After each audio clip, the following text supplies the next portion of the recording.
سورت العلق۔ بسم اللہ الرحمن الرحیم۔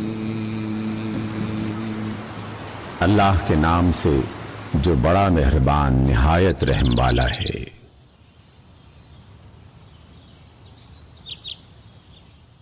اقرأ بسم ربک الذی خلق۔ اے نبی پڑھیے اپنے رب کے نام کے ساتھ جس نے پیدا کیا۔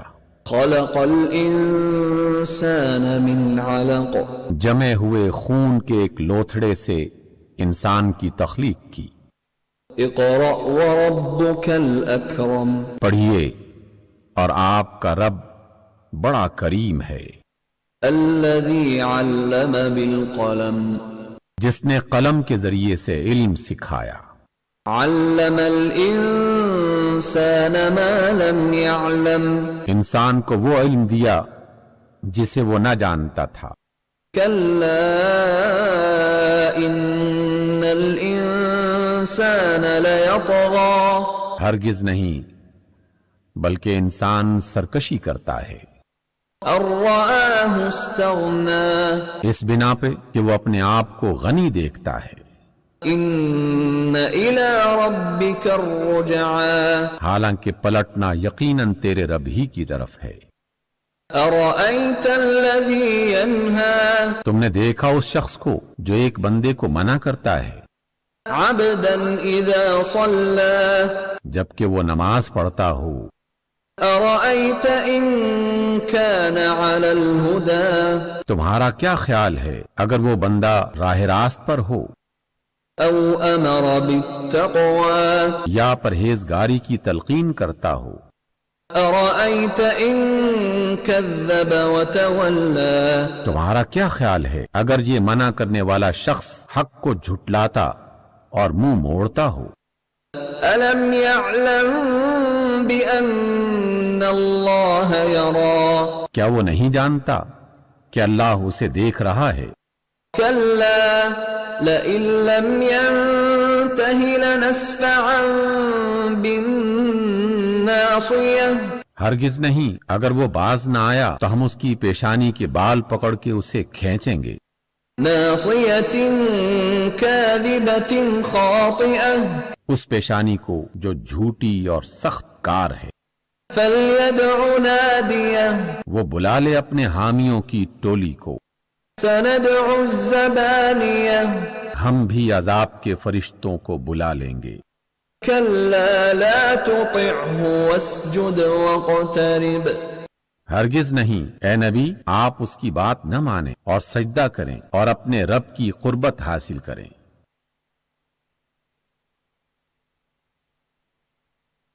سورت العلق۔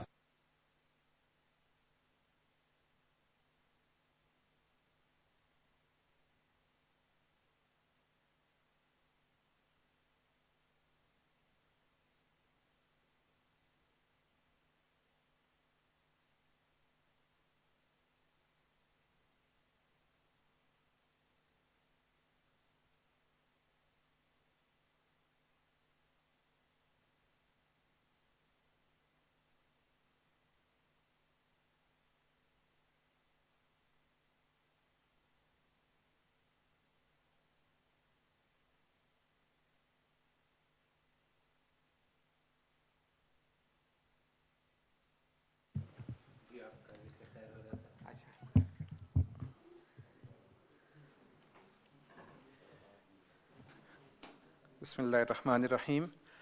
میں خوش آمدید کہتا ہوں تمام لوگوں کو جو یہاں تشریف لائے ہیں یا آن لائن جنہوں نے ہمیں جوائن کیا ہے، اور ایک بہت اہم موضوع ہے جس پہ ہم آج اپنے ایک بہت اہم مقرر کو سننے کے لیے یہاں موجود ہیں۔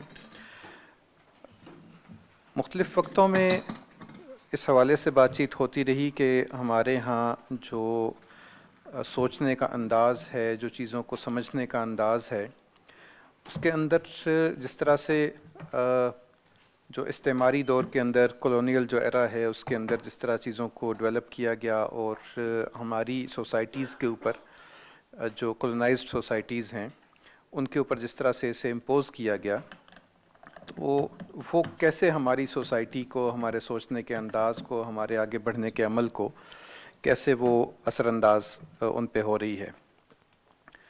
خود مسلم سوسائٹیز کے اندر تو چونکہ ایک مکمل نظام کے طور پہ ہر پہلو سے رہنمائی کیونکہ اسلام کی موجود ہے، یہاں پر اس تصور کا یا اس سوچ کا موجود ہونا یہ تو بالکل فطری ہے اور بالکل آغاز ہی سے یہ نظر آنے لگ گئی تھی.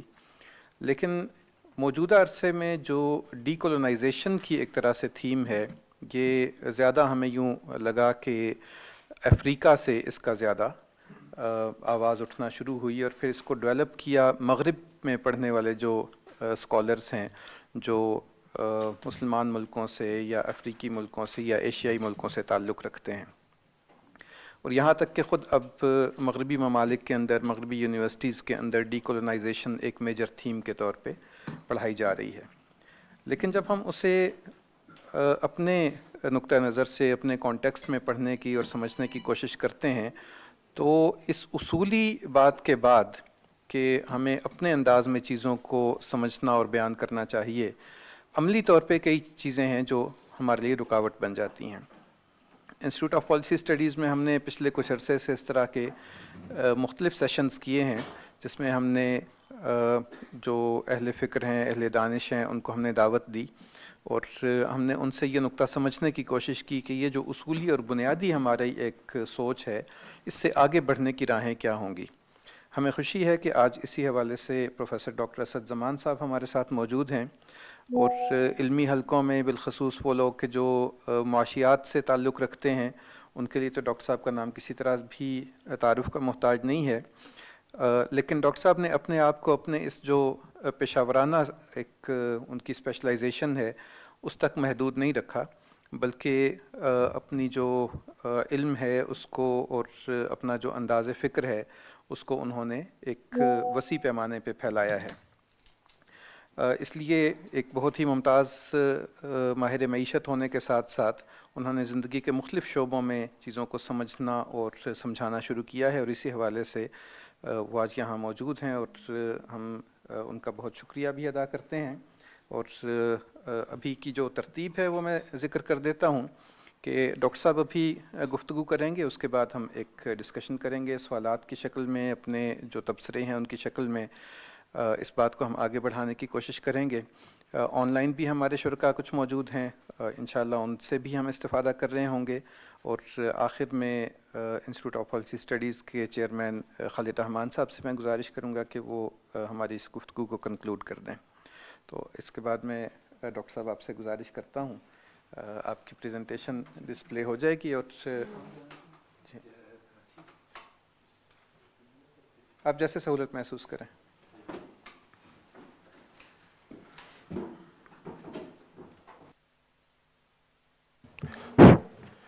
بسم اللہ الرحمن الرحیم، نحمدہ و نصلی علی رسول الکریم. السلام علیکم ورحمۃ اللہ وبرکاتہ. اچھا گڈ.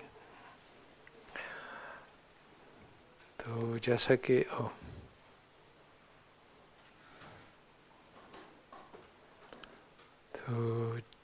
کہ بیان کیا گیا، آج کا موضوع ڈی کالونائزیشن ہے، اور یہ بہت اہم موضوع ہے، حالانکہ بہت غیر معروف بھی ہے، یعنی ہمارے اسلامی حلقوں میں. یہ تو اس پہ تو سب کا اتفاق رائے ہے کہ امت کے حالات اچھے نہیں ہیں، مگر یہ کیوں ہے؟ ہاں اچھا.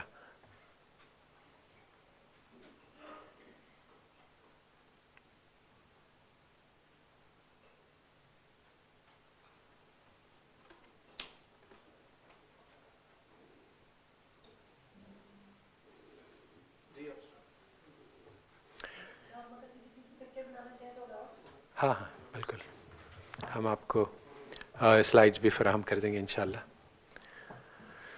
تو اس پہ اتفاق رائے ہے ٹاپ ٹو باٹم کہ امت کے حالات اس وقت خراب ہیں، مگر کیوں یہ حالات ہیں اور اس کا کیا حل ہے، اس پہ بہت زبردست اختلاف رائے ہے۔ تو اہل مغرب کا یہ کہنا ہے کہ کونو مثلنا، کہ ہم سے بڑا ہے کوئی، تو ایک بہت بڑی رائے ہے جو ان کی ایک بڑا جتھا ہے جو ان کا پیروکار ہے، کہتا ہے کہ بس ترقی کا مطلب یہ کہ ہم مغرب والوں کی طرح سے ہو جائیں۔ تو اگر ہم ان کی طرح کے، تو یہی ہمارا مسئلہ ہے کہ ہم ان کی طرح کے نہیں ہیں، اور جس حد تک ہم اپنے آپ کو بلیچ لگا کے سفید کر لیں گے اتنا ہمارا ترقی ہو جائے گی۔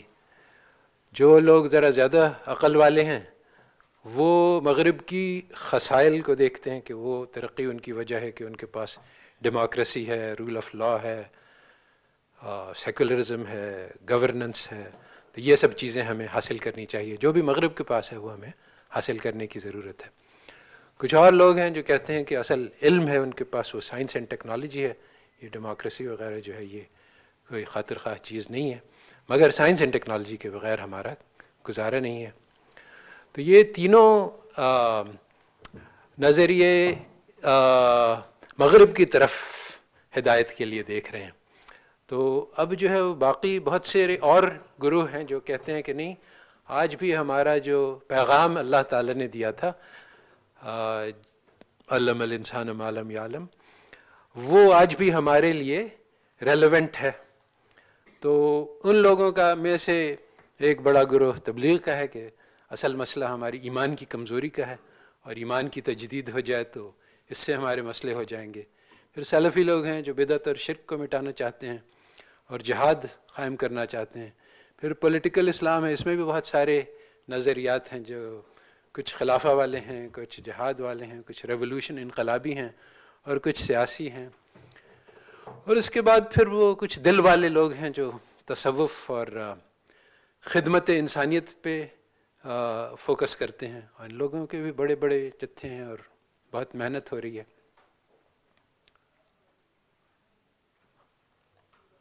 کہاں پہ؟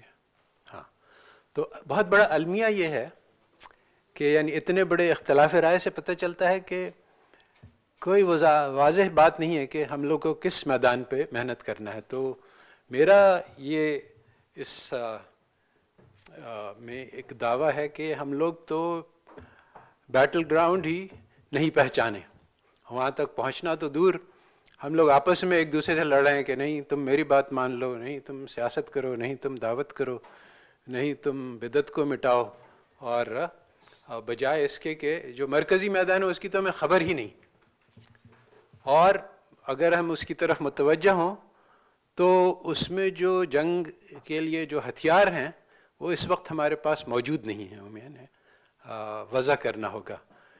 مین وائل ہمارے دشمن اس میدان سے بہت اچھی طرح سے واقف ہیں، اور ان کے پاس بہت طاقتور پروپیگنڈا کے آلات ہیں جو ہمارے خلاف بہت مؤثر طریقے سے استعمال ہو رہے ہیں، اور ایک ایسے میدان کارزار میں جہاں ہم پہنچے ہی نہیں ہیں۔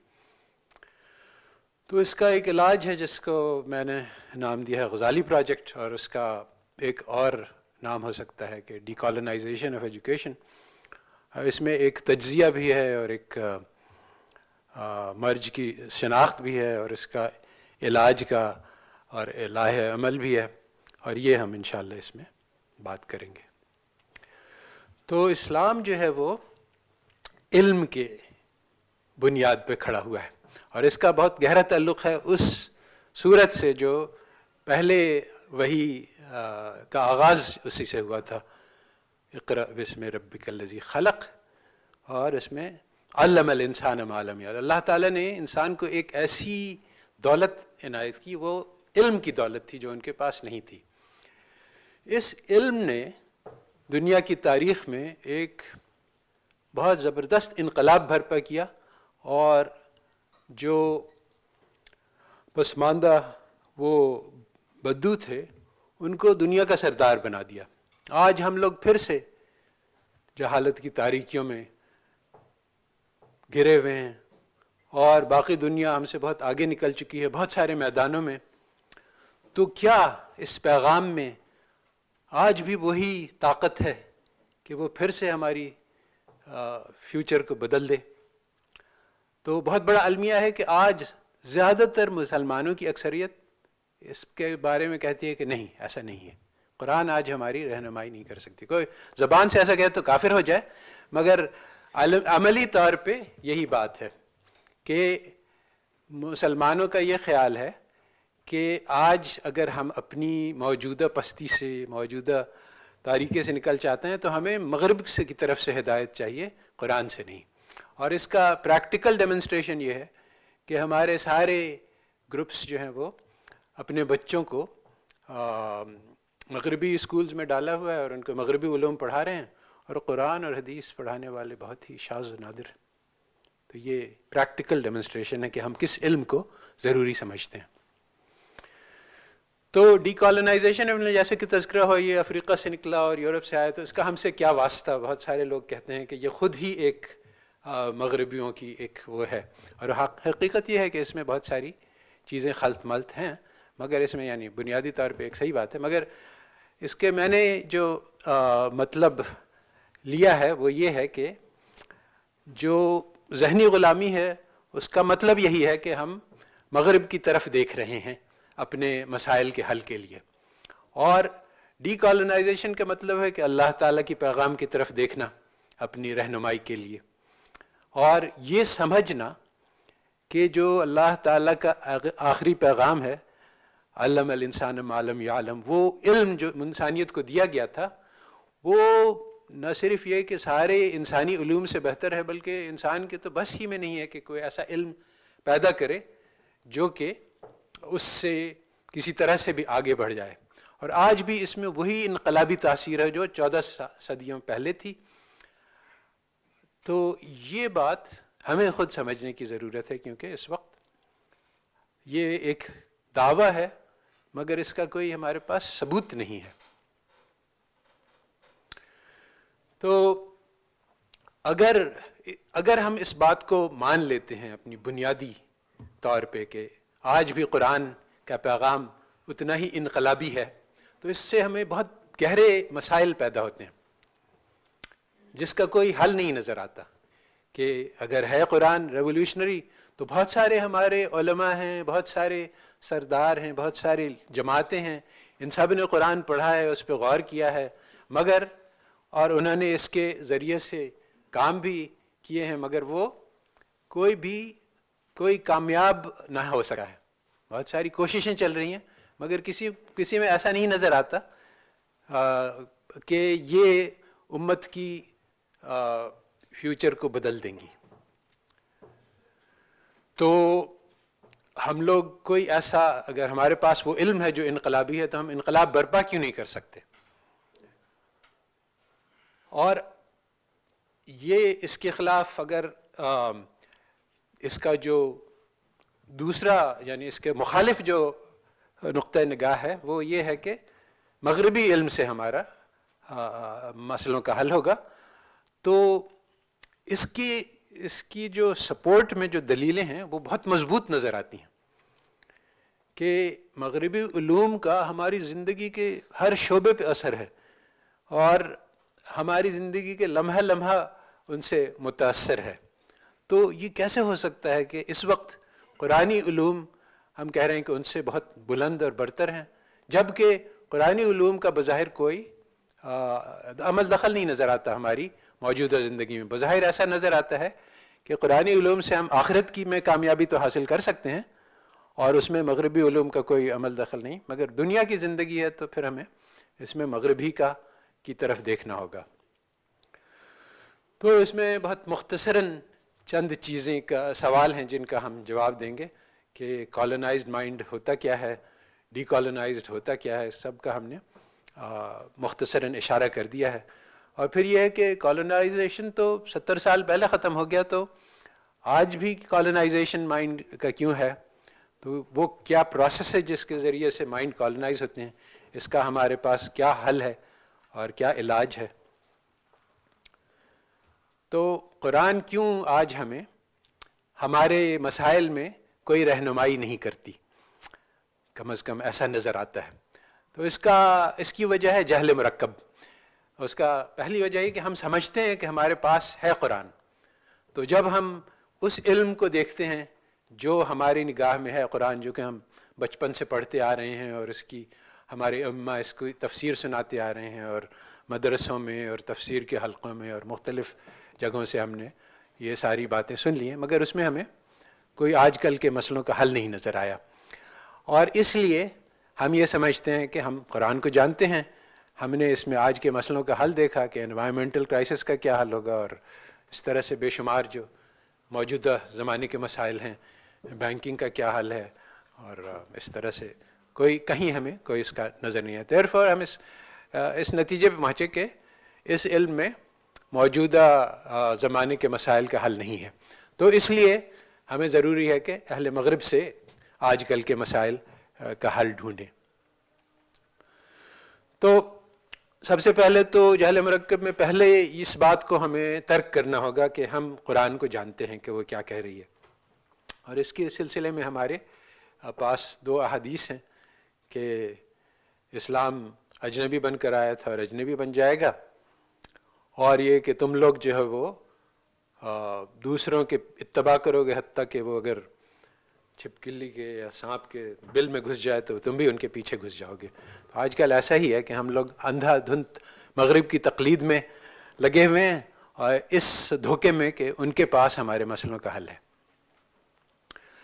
تو چونکہ ہم قرآن کو، ہمارا تصور ہے کہ وہ ہم اسے اچھی طرح سے سمجھتے ہیں، اس لیے اس کے اندر حل ڈھونڈنے کے بجائے ہم ایکسٹرنل اپروچ لیتے ہیں، کہ بجائے اس کو دیکھنے کے قرآن کے اندر کیا لکھا ہے، ہم یہ دیکھتے ہیں کہ قرآن کا اثر کیا ہوا دنیا پہ، تو یہ قرآن نے دنیا کو کیسے بدلا، تو اس کا یعنی بیرونی اثرات دیکھتے ہیں۔ تو ایک چھوٹی سی مثال ہے جو شاید اس بات کو زیادہ وضاحت کریں، حالانکہ اس کی اہمیت بھی بہت ہے۔ ابھی کل پرسوں کی بات ہے کہ ایک اسلامک اسٹڈیز کا ٹیچر میری یونیورسٹی میں آیا، اور وہ اس کو کہا گیا تھا کہ بھئی قرآن کے درس سے شروع کرنا ہے، اسمبلی ہوگی، تو اس نے کہا کہ میں کچھ تیار کر کے لایا ہوں، آپ ذرا اس کو دیکھ لیں۔ تو میں نے دیکھا تو اس میں وہی پرانی گھسی پٹی باتیں تھیں، ایسے احادیث اور اس کے مضمون کے بارے میں ان الفاظ کا استعمال کرنا نامناسب ہے، مگر بات یہ ہے کہ یہ باتیں جو ہے وہ ہمارے طلباء جن کو وہ سنائی جانی تھیں، وہ پہلی کلاس میں بھی انہوں نے وہی سنی تھی اور دوسری میں بھی، اور اسلامک اسٹڈیز میں ان کو وہی سبق جو ہے، اور میں نے اس سے کہا کہ کیا ایسا نہیں ہے کہ وہ اس کو 1000 بار سن چکے ہیں؟ کہا کہ اس نے کہا کہ ہاں ایسا ہی ہے، وہی احادیث ہیں۔ تو اس کو وہ سنتے ہی وہ اپنا دماغ کے سوئچ آف کر لیں گے کہ یہ تو ہم نے 1000 بار سنا ہوا ہے۔ تو اب ہمیں یہ سوچنا چاہیے کہ آخر وہ صحابہ نے جب قرآن سنا تو کہ وہ کیا بات تھی کہ وہ ایک آیت سن کے جو ہے ان کی زندگی بدل جاتی تھی، وہ کون سی چیز تھی؟ اچھا اس کا جو وہ جذبہ ہے جان ہے، جو ایک معجزہ ہے قرآن کا، وہ ہم کیسے بتلائیں؟ تو میں نے کہا کہ اس کا تم یہ کرو کہ یوٹیوب پہ بہت سارے کنورژن سٹوریز ہیں، ویڈیوز ہیں، جس میں نامسلمین نے کہا ہے کہ ہم نے قرآن سنا اور ہماری تو دنیا بدل گئی۔ ان سے دیکھو کہ وہ قرآن سے کون سا سبق لے رہے ہیں، اس کے بارے میں تذکرہ کرو تو اسٹوڈنٹس کہیں اچھا یہ تو ہم نے نہیں سنا ہے، وہ سننے بھی لگیں گے۔ اسی طرح سے اب ہم پیغمبر محمد صلی اللہ علیہ وسلم کے معجزوں کا تذکرہ کرتے ہیں، تو وہی شق القمر ہے اور انگلیوں سے دودھ جاری ہو گیا اور درخت بول پڑے، ان سب چیزوں کا ماڈرن مزاج پہ کوئی اثر نہیں ہوتا ہے، بلکہ الٹا اثر ہوتا ہے۔ مگر بہت ساری ایسی چیزیں ہیں ان کی زندگی میں جن سے ماڈرن مزاج بھی متاثر ہوتا ہے، بہت زیادہ اثر لیتا ہے۔ جیسے آخری خطبے میں کہ سارے انسان برابر ہیں، جس کا اب یعنی الفاظ میں تو اہل مغرب نے قبول کر لیا ہے، مگر اس پہ عمل تو کبھی بھی کر کے نہیں دکھایا۔ آج بھی وہاں کالے جو ہیں وہ سیکنڈ کلاس سٹیزنز ہیں، تو اس کو کس طرح سے اور بہت سارے اور پیغام کے ایسے حصے ہیں کہ طاقت ہمیں اس لیے دی گئی ہے کہ ہم ضعفاء کی مدد کو بچائیں ظلم سے، بجائے اس کے کہ ہم خود ہی ظلم کریں، اور دولت ہمیں اس لیے دی گئی ہے کہ ہم غرباء کی مدد کریں، نہ یہ کہ اس سے عیاشی کریں۔ تو یہ ساری وہ چیزیں ہیں جو قرآن اور اس کی تعلیمات ہیں جو آج کے مزاج سے مطابقت رکھتی ہیں، اور ان کو بتانے سے فائدہ ہوتا ہے اور دیکھنے کہ اچھا یہ نئی بات ہے جو ہمیں بتلائی نہیں جا رہی ہے، ہماری کلاسوں میں ہم نے نہیں سنی. تو کہنے کا مطلب یہ ہے کہ یہ ہمارے اسلامک اسٹڈیز، یعنی اگر ہم چینج لانا چاہتے ہیں پریکٹیکل، تو ہمارے پاس اسلامک اسٹڈیز کے ہزاروں کورسز ہو رہے ہیں، مگر وہ جو پڑھائے جا رہے ہیں تو وہ سب سے کم تر کورس مانا جاتا ہے. اسٹوڈنٹس جو ہے وہ ساری کیمسٹری کی میتھمیٹکس کی کلاس تو شوق سے جاتے ہیں، اور اسلامک اسٹڈیز میں چونکہ مجبوری ہے، کمپلسری اس لیے جاتے ہیں. تو یہ کیا حیرت کی بات ہے کہ بھئی قرآن کا پیغام جو سب سے قیمتی علم ہے ساری دنیا میں، اس کی کوئی قدر ہی نہیں. ہمارے مسلمان ٹیچرز اس کو مسلمان طلباء کو یہ نہیں سکھلا کہ یہ وہ پیغام ہے جس سے دنیا بدل سکتی ہے، اس پیغام پہ عمل کر دکھلاؤ تو تم تاروں سے آگے بھی گزر سکتے ہو، ستاروں سے آگے جہاں اور بھی ہیں.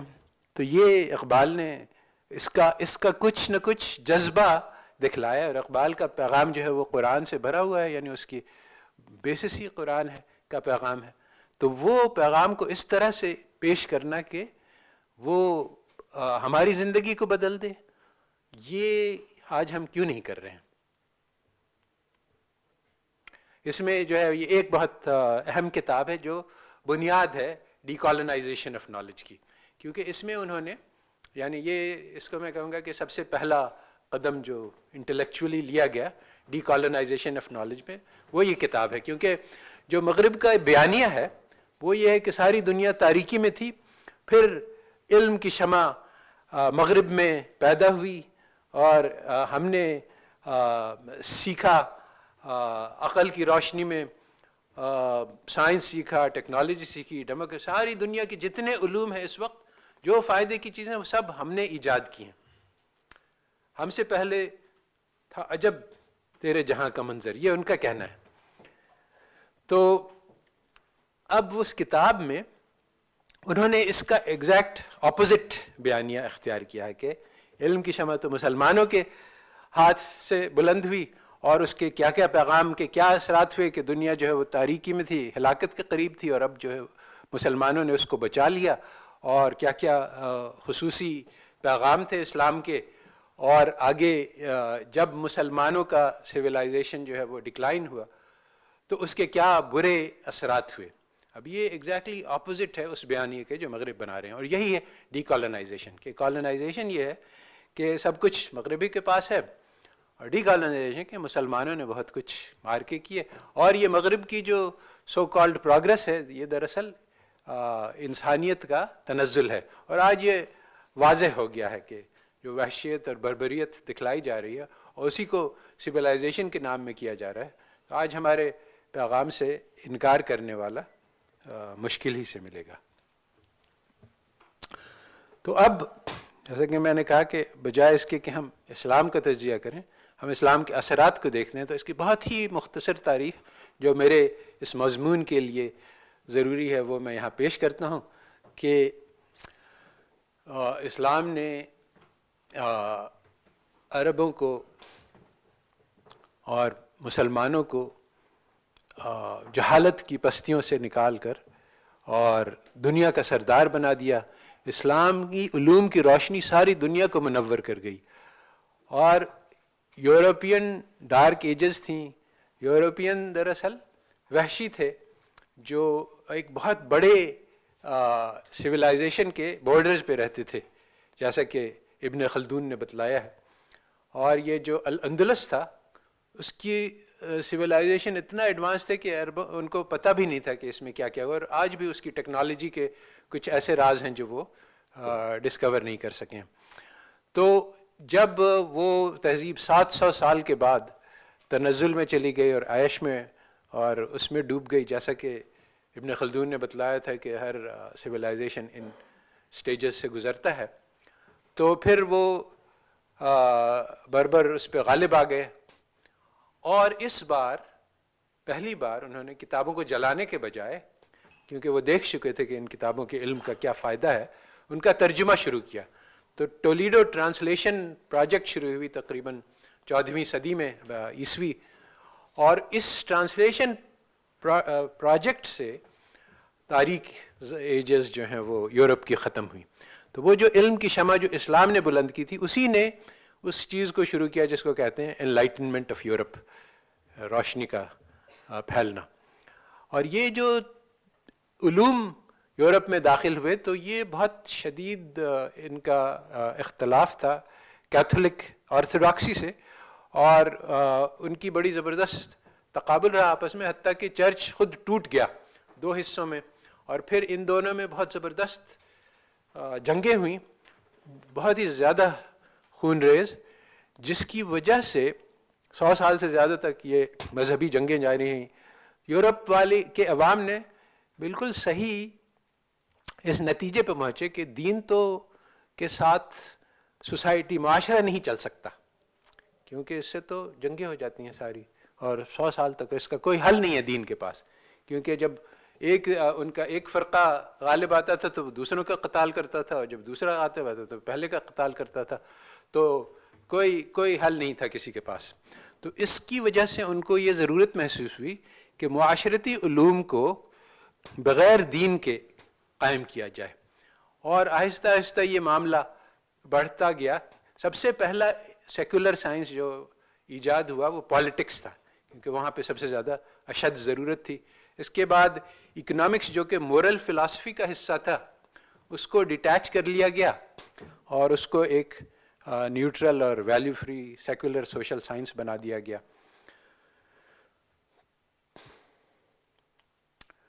تو یہ تحریک بعد میں انشاءاللہ تحریک تنویر یا انلائٹنمنٹ پروجیکٹ کا مقصد تھا کہ انہوں نے کہا کہ یہ سارا کا سارا انسانی علوم جو ہے جو اب تک ہم تک پہنچے ہیں سب غلط ہیں اور بیکار ہیں, چنانچہ ہم ازسر نو زیرو سے سٹارٹ کر کے علم کو مرتب کرنا ہوگا. اور انہوں نے کہا کہ چونکہ اپنے یعنی ٹریڈیشن کو اختیار کرنے سے گڑبڑ ہوتی ہے, اس لیے ہم اس سے انکار کر دیں گے, اور ہمارا دل گواہی دیتا ہے کہ اللہ تعالیٰ کا وجود ہے, تو اب ہم دل سے بھی انکار کر دیں گے. اور غیب جو ہے اس میں بلیف نے ہمیں دھوکہ دیا, تو اب ہم غیب سے بھی انکار کر دیں گے. تو علم میں جو ان کا ایپسٹمالوجی ہے, تھیوری آف نالج ہے, اس میں الذین یؤمنون بالغیب کی جگہ پر الذین ینکرون بالغیب ہے, اور انہوں نے سمع اور بصر کو تو قبول کر لیا مگر افئدہ سے انکار کر دیا. تو یہ ڈیکارٹ کا جو جملہ ہے I think therefore I M, یہ ایکچولی اس نے بھی غزالی سے کاپی کیا ہے, مگر خیر یہ بحث اس وقت کی نہیں ہے. I think therefore I am, اس کا یہاں پر میں یہ بتلانا چاہ رہا ہوں اس سے کہ یہ زیرو سے سٹارٹ کرنے کی علامت ہے. اور وہ اس نے کہا ہے کہ فرض کریں کہ ہمارے پاس کوئی بھی علم نہیں ہے تو ہم کہاں سے شروع کریں گے, تو سب سے پہلے اپنی وجود ہی کو ثابت کر لیا جائے. تو یہ ایپسٹمالوجیکل پرنسپل کہ صرف مشاہدہ اور عقل کی بنا پر علم کو قائم کیا جائے گا, یہ ہمارے اسلامک ایپسٹمالوجی سے بہت زبردست ٹکراؤ ہے اس کا, اور یہ ہے جڑ ہمارے موجودہ مسائل کی. تو اس سے ہم چند سبق, یہ بہت ہی مختصر خاکہ ہے, اس کی میں نے تفصیل کئی اور ٹاکس میں دی ہیں مختلف جگہ پہ, مگر یہاں پر ہمیں اس سے مقصد نہیں ہے. تو ایک بات تو کہنی ہے یہ کہ یہ اسلامی علوم تھے جن کی وجہ سے مغرب کی تاریخ زمانے ختم ہوئے, اور جو اصل بات یہاں پہ کہنے کی ہے کہ ظاہری بات ہے کہ ہمارے علم کی بنیاد تو اسلام ہے, قرآن ہے, وحی ہے. تو جو انہوں نے ہم سے لیا وہ ایک سطحی چیز تھی, جو اصل تھا وہ ابھی بھی ہمارے ہی پاس ہے, اور وہ جو خزانہ ہے وہ ان کے دسترس ہی میں نہیں ہے, آ سکتا ہے کبھی بھی. تو یہ خیال جو کہ زیادہ غالب ہے کہ انہوں نے ہمارے علوم لے لیے اور اب اس پہ چل پڑے, اور اب ان میں کچھ باقی نہیں رہ گیا, اب ہمیں جو کچھ سیکھنا ہے وہ مغرب والوں سے سیکھنا ہے, مگر کیونکہ مغرب نے ہمارے علوم کو سمجھا, سیکھا اور اس کو آگے بڑھے. یہ غلط ہے. اس وقت جو مغرب کے پاس ہے وہ ایک کاپی ہے, اور جس طرح سے ایک دوسرے درجے کی طالب علم کاپی کرتا ہے نوٹس کی عقل مند سے, تو وہ بات کی گہرائی تک نہیں پہنچ پاتا ہے, اسی طرح سے اس وقت جو علوم مغرب میں رائج ہیں وہ ایک بہت ہی کمزور قسم کی کاپی ہیں, اور اس وقت بھی جو ہمارے اصلی علوم ہیں وہ اس سے بہت بہتر ہیں جو وہ کاپیوں سے جن کی ہم نقل اتار کے اپنے علوم چلا رہے ہیں، اپنی یونیورسٹیز میں پڑھا رہے ہیں۔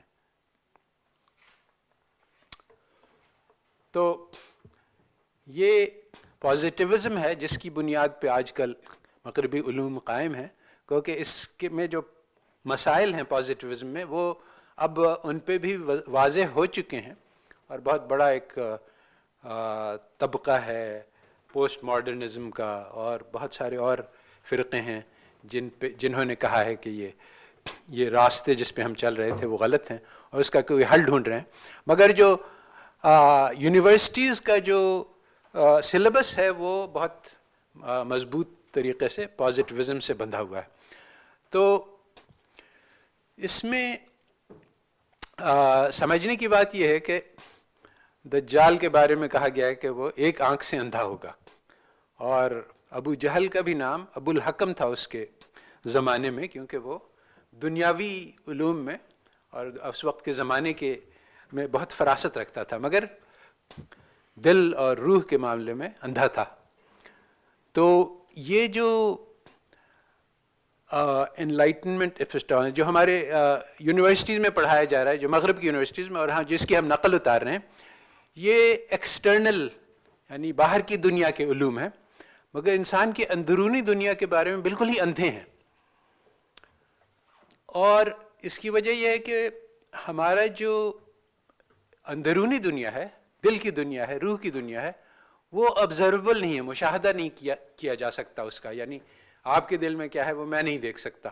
تو چنانچہ اس کے بارے میں، اور پھر ہر انسان یونیک ہے، منفرد ہے، اس لیے اس کے اوپر کوئی سائنس نہیں بنایا جا سکتا ہے۔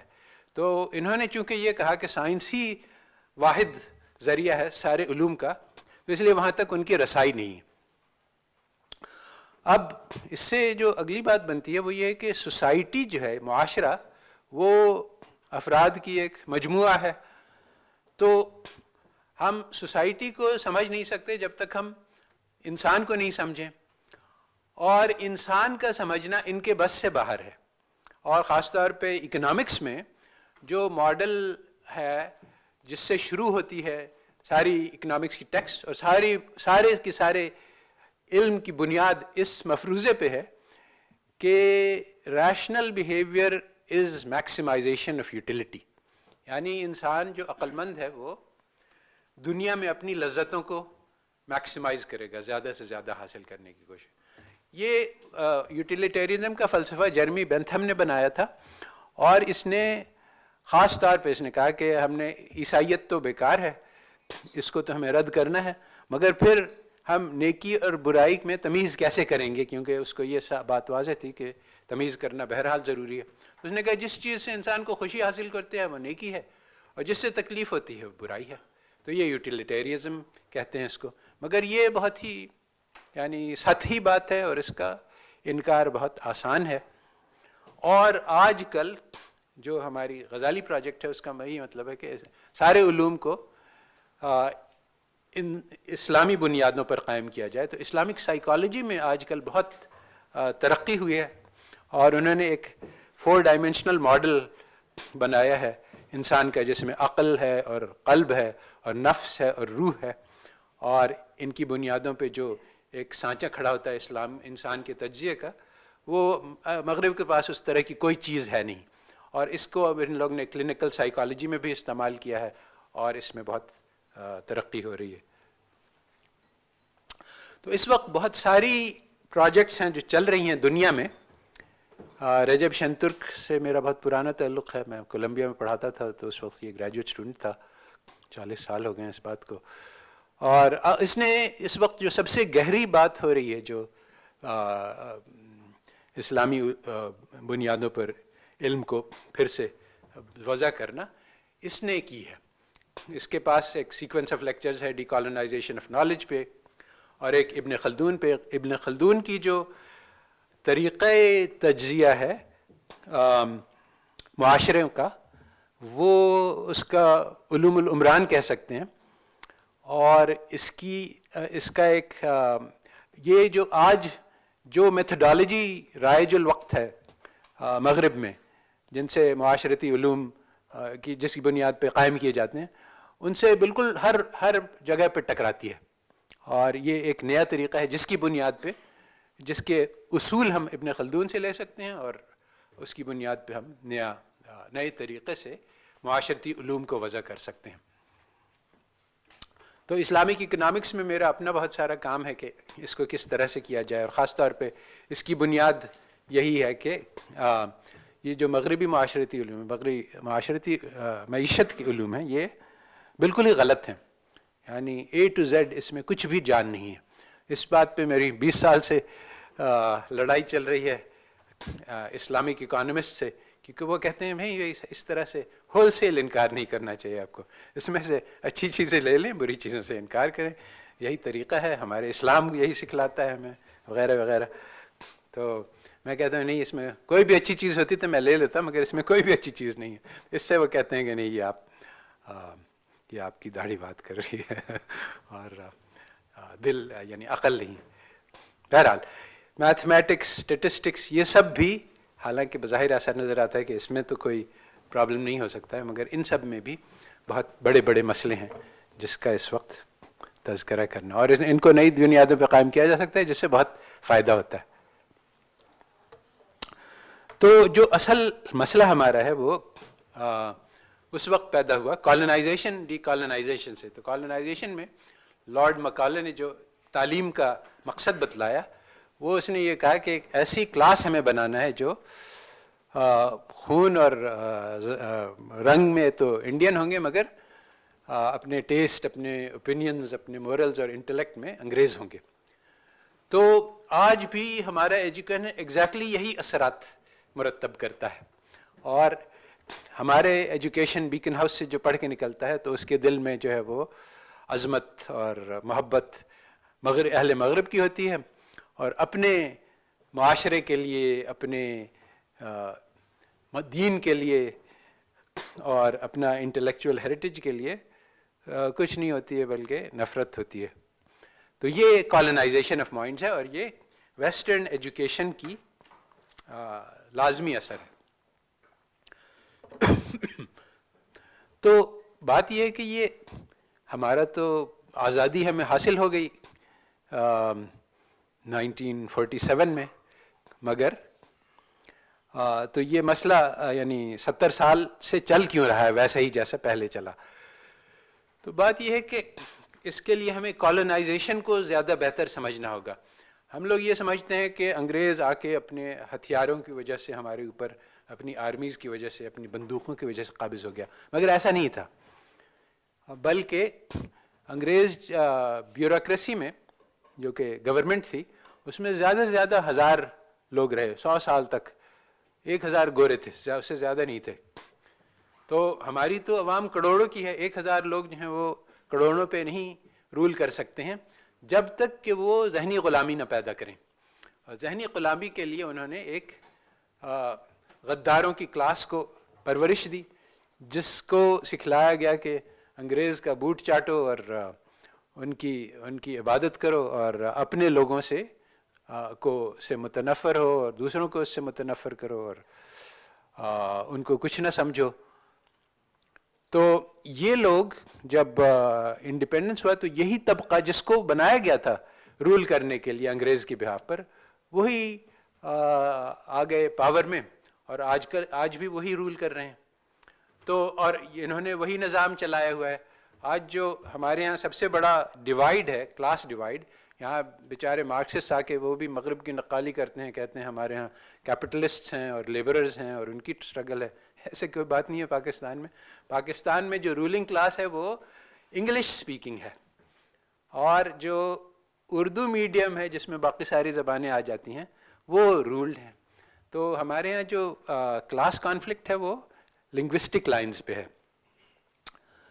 تو جو اصل مسئلہ پیدا ہوا وہ یہ ہے کہ ہمارے علماء نے میدان کو چھوڑ دیا اور انہوں نے کہا کہ یہ مغربی علوم سے انگیج ہی نہیں کرنا ہے، اس میں کفر کی بو آتی ہے.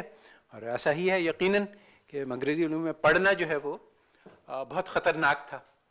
تو یہ تو انہوں نے کیا جو کیا، مگر اس کا خمیازہ آج ہم لوگ بھگت رہے ہیں. کہ اور یہ بہت ہی انٹرسٹنگ اس کا پیرلل ہے معتزلہ سے، جس کو میں زیادہ تفصیل سے بتلاؤں گا کہ یہ پہلے بھی ہو چکا ہے. میں نے پہلی مرتبہ جب مجھے ریئلائزیشن ہوئی تو میں نے کہا کہ اچھا یہ امت ایک ایسے مقام پہ پہنچے ہیں جو پہلے کبھی تاریخ میں نہیں دیکھا گیا.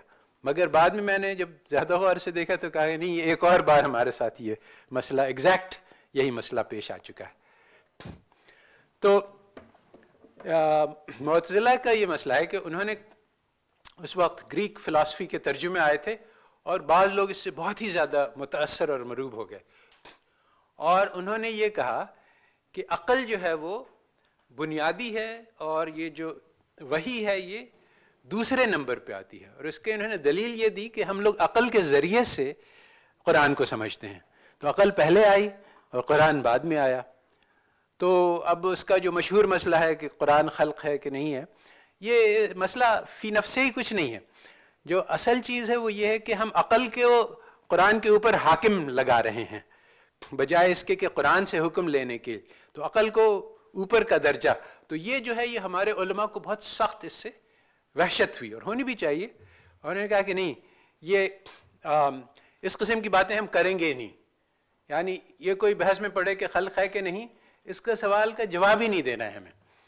یہ عقل والے، یہ جو کلام والے ہیں، یہ اس میں پڑھنا ہی کفر ہے، چاہے کوئی بھلائی کی نیت سے کیوں نہ پڑھے، کہ اپنے یعنی اسلام کو ڈیفینڈ کرنے کے لیے بھی اس میں نہ پڑھو. تو یہی ہمارے علماء نے بھی اختیار کیا موقف مغربی علوم کے بارے میں. مگر دونوں صورتحال میں یہ پوزیشن جو ہے یہ غلط ثابت ہوئی. جب معتزلہ نے اس کو رائج کر دیا، ہمارے خلفاء میں سے کسی ایک نے اس کو، غالباً کون تھا جس نے اس کو رائج کر دیا؟ مامون الرشید یا مامون الرشید تھا، ہارون الرشید، ون آف دوز رشیدز نے اس کو اسٹیٹ ریلیجن کے طور پہ اختیار کر لیا اور مسلمانوں کو جبری طور پہ مجبور کیا کہ اس کو قبول کیا جائے گا. تب علماء کو ضرورت محسوس ہوئی کہ اب کوئی چارہ نہیں رہا کہ اس سے آرگیو کریں. چنانچہ وہ میدان میں اترے، انہوں نے کچھ نہ کچھ کیا. تو آج ہمارے لیے یہی مسئلہ ہے، یہی کرائسس ہے کہ ہم نے اس کو ترک کر دیا تھا مگر آج وہ غالب آ گیا ہے. اب ہمیں میدان میں اتر کے اس سے مقابلہ کرنا پڑے گا، مگر اس میں 150 سال یا 200 سال ہم پیچھے رہ گئے ہیں. اب ہمیں 200 سال کی کیچ اپ کھیلنا ہے کہ وہ کیا کہہ رہے ہیں اور ان کے دلائل کیوں غلط ہیں، اور ہم اس سے بہتر پوزیشن اسلام سے کیسے نکال سکتے ہیں. اس کی ہمیں آج ضرورت ہے، جدید علم الکلام کی. تو ویسٹرن ایجوکیشن جو ہے وہ آج ہمارے مسئلوں کا جڑ ہے. آپ کوئی بھی چیز، کوئی بھی آپ موقف، آپ چاہے تبلیغ کر لیں، چاہے آپ خلافت حاصل کر لیں، جب تک یہ مغربی علوم چل رہے ہیں تو ایک بہت بڑی فیکٹری ہے جس میں ہمارے بچوں کو کفر سکھلایا جا رہا ہے. اور وہ کیسے؟ آپ 4 سال بیچلرز پروگرام میں صرف مغربی علوم پڑھتے ہیں، تو آپ کو کوئی فلسفہ نہیں سکھایا، اپسٹمالوجی کا لفظ آپ کو پتہ ہی نہ ہو، مگر آپ نے 4 سال جو پڑھا اس میں آپ کو یہ پتہ چلا کہ آج دنیا میں چلنے والے علم اہل مغرب نے وضع کیے ہیں، اس میں اسلام اور قرآن اور حدیث کا کوئی بھی تعلق نہیں. ہمارے جو پورا کا پورا انٹلیکچول ہیریٹیج تھا، امام غزالی، ابن سینا، ابن الہیثم وغیرہ، ان سب کا کوئی آج کنٹریبیوشن نہیں. اگر کچھ تھا تو وہ اہل مغرب نے اس کو اختیار کر لیا، اس میں سے جو اچھی چیزیں وہ نکال لیں، جو بری چیزیں رد کر دیں. اب ہمیں مغربی پہ اعتبار کرنا ہوگا. تو یہ سارے خیالات اور قرآن اور حدیث کا تو کوئی ریلیونس ہی نہیں. ہاں یہ صحیح ہے، ہم ان کو ایمان اس طرح سے بچا سکتے ہیں کہ آخرت میں کامیابی کا مدار قرآن پہ ہوگا، ٹھیک ہے، مگر دنیا ہم نے ان کو دے دی. تو یہ ویسٹرن ایجوکیشن جو ہے یہ دماغوں کو کالونائز کرتا ہے. جب تک ہم اس کا کوئی مداوع نہیں نکالیں گے، اور ہمارے پاس کوئی آلٹرنیٹیو نہیں ہے، ہم کہیں کہ اچھا ہم کسی کو مغربی تعلیم نہیں سنائیں گے، ہم سب کو مدرسے میں پڑھائیں گے، تو یہ نہیں ہو سکتا. اس سے دنیا نہیں چل سکتی ہماری. تو مغربی، تو ہمیں اب علم الکلام یہ ہے کہ ایک زہر ہے جو مغربی تعلیم ہے. اب ہمیں اصل تو یہ بات تھی جو اسلامی معاشیات کے میں ایک موقف ہے کہ ہم یہ مغربی کیپٹلزم کیا ہے، اس کو کیوں سیکھیں، یہ سب غلط ہے، کفر ہے، اس کو چھوڑ دو اور نئے سرے سے اسلامی معاشیات اپنے قائم کرو. یہ بالکل صحیح ہے اگر ہم لوگ ایک جزیرے میں رہ رہے ہیں جہاں دنیا کا کوئی اثر ہمارے پر نہیں پہنچے. مگر اب ہم جب اس میں مبتلا ہیں، جیسا کہ ہمارے علماء جب مبتلا ہوئے تو پھر ان کو مجبوراً میدان میں اتر کر اس کا مقابلہ کرنا پڑا، وہ مغربی فلسفے کا، یہ یونانی فلسفے کا. اسی طرح سے ہم اب مبتلا ہیں تو ہمیں بھی اس کا مقابلہ پڑے گا، تو ہمیں تجزیہ کرنے کا پڑے گا کہ یہ زہر کس قسم کا زہر ہے اور اس کو کس طرح سے کاؤنٹر کیا جا سکتا ہے.